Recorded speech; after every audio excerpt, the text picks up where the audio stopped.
The potential for war unlike any in modern history, one fought in the dark underwater depths, not with bombs or bullets, but with submarines, equipped with advanced technology capable of striking long before they're seen, where detecting them is like trying to hear a whisper in the middle of a hurricane.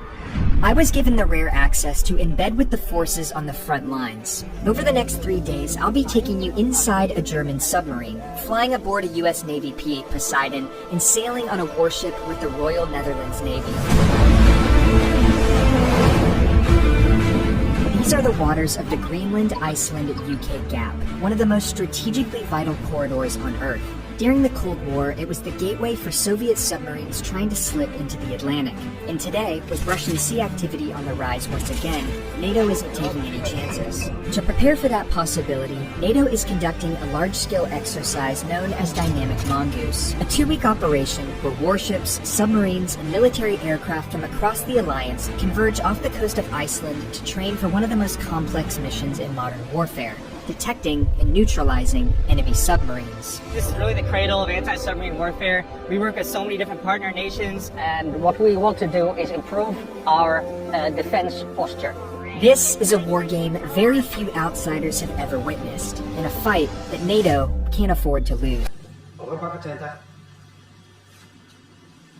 We are now underway off the coast of Iceland aboard the HNLMS Trump, and this is not your average warship. It's the flagship of NATO's task group for this year's Dynamic Mongoose exercise. Now, this ship was originally designed for anti-aircraft warfare. However, it's also equipped with a full suite of sensors optimized for anti-submarine warfare as well, which is exactly what we're going to have the opportunity to witness here this afternoon. It's the perfect platform to see how NATO hunts down enemy submarines, and you and I are about to have as close to a front row seat as it's going to get. During Dynamic Mongoose, we are, let's say so, the enemy submarine. Everybody else in this maneuver is trying to find and to catch us, and of course to simulate and engage us. Our mission is, of course, to stay undetected and engage the others, the surface ships, before they can detect us. It's quite difficult to hunt submarines. You don't know where you have to look for them initially. You have to reduce your search area step by step. And that's why we have in this exercise quite a lot of assets. So right now we're getting ready for the KSEX, which stands for Coordinated Anti-Submarine Exercise. The German U-33 submarine is going head-to-head against the NATO task group in a high-stakes game of cat and mouse. Echo is ready for descent. Copy, clear below, descending down to Angel 2. Thanking. Alright, are we good to go? Can we get in clear below? Alright, we're good at this heading now, so it's good for the AS contact. Because of how large the North Atlantic is, it would be virtually impossible to rely on surface vessels alone, which is why maritime patrol aircraft like the P-8 Poseidon have become so vital. The aircraft can cover thousands of square miles on a single flight, flying at both high and low altitudes that allows the crew to get precise drops from the sonobuoys while also visually looking out to try to spot submarine periscopes on the water below. So from the pilot side, there aren't many 737 types that are going below 200 feet around there, buzzing low. What's that like for you to be behind the controls? Yeah, coming down low is definitely one of the cooler things we're going to do. You probably shock a few fishermen every time you do it because they're not too used to seeing an aircraft that looks like a 737 flying around down that low. But it's definitely a capability that we have. We use it if we need to. But it is pretty cool because it kind of, you can't use autopilot that low. So it really is just you flying the plane, and you got to kind of be on the ball, or else, just a couple hundred feet, you might find yourself near the water, and you don't want to find yourself there. So. When it comes down to dropping sonobuoys, big thing I'm looking for is setting up an appropriate pattern, so making sure we have that correct. Also clear below, ensuring there's no vessels underneath us, and then flight, their job is to make sure that we are in the correct altitude limitations, and then as soon as we're ready to go, it's just my job executing a pattern, and then we're good to drop. What type of data are you getting back from the sonobuoy? Like, what are you receiving? So we're receiving basically what the buoy is hearing. It's basically just a microphone in the water, and it's picking up ants in the water. So we can even pick up mammals, we can hear dolphins and shrimp. They're all pretty unique to hear. So pretty much anything that's in the water, we're going to hear it. So how do you distinguish from sounds that might be a mammal or an actual submarine? Like, who's trained on deciphering that?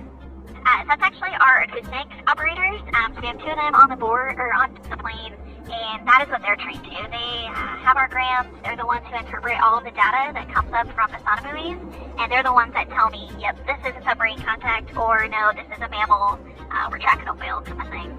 Now hold on a second, because I want you to actually hear what these acoustic sensor operators are trained to listen for. This is the sound of a ship passing by.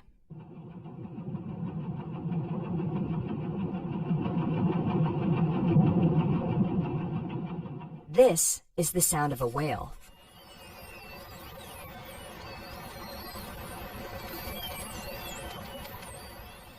And that's the sound of a torpedo being launched from a submarine.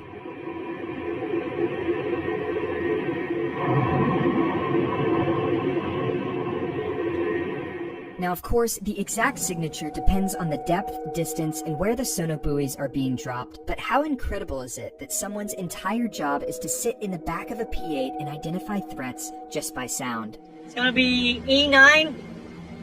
So you'll see here. So we'll go E, and then we'll go 9.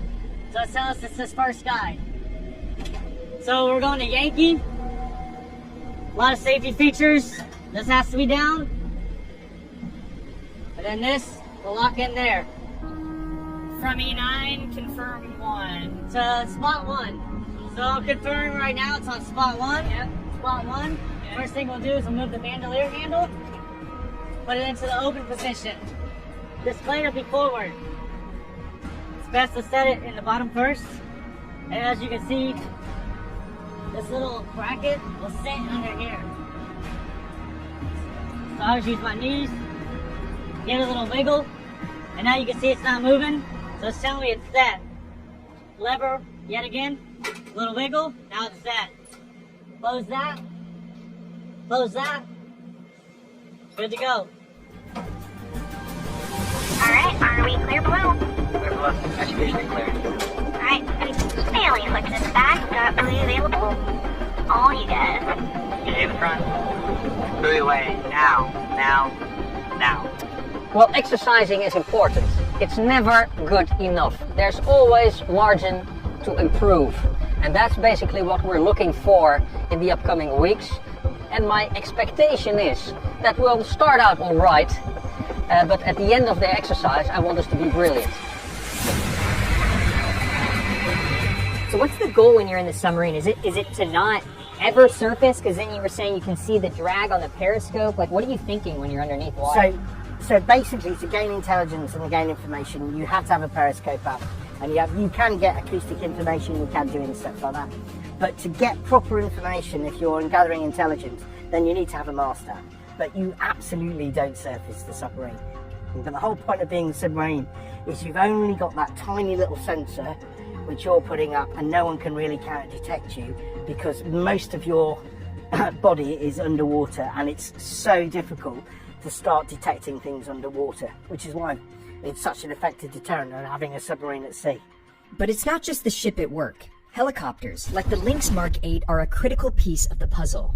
In an environment where every second counts, these helicopters give the task group a massive advantage. They can launch on short notice, fly out to suspected contact points, and lower their sonar directly into the water to hunt for any sign of a sub.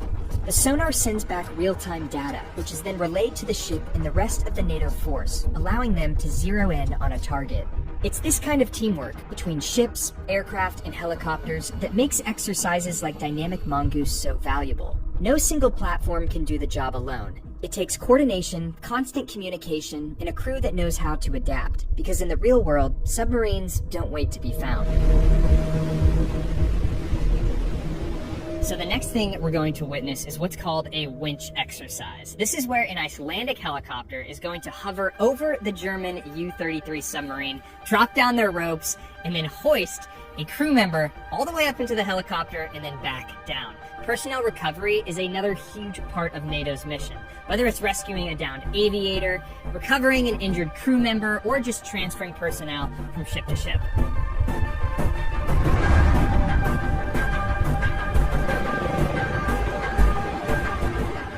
So basically, this is how we get personnel, transfer personnel to and from the submarine in an emergency, or just to get people off for general issues.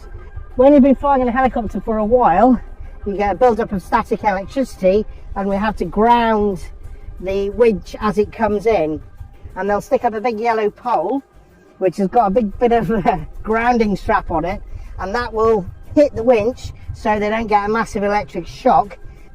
And you've actually had the opportunity to be winched up. What's that process feel like? Well, it's slightly painful, but I did it from what's called the radar part of the fin, which is back from the command part of the fin, because obviously it's only when the submarine's on the surface you're actually in there, and it's all very sparse. It's all bare metal. So every time the submarine would re-qualify in training, they would do the winch practice, but it's basically for an emergency. So it's either a compassionate case or it is a medical case.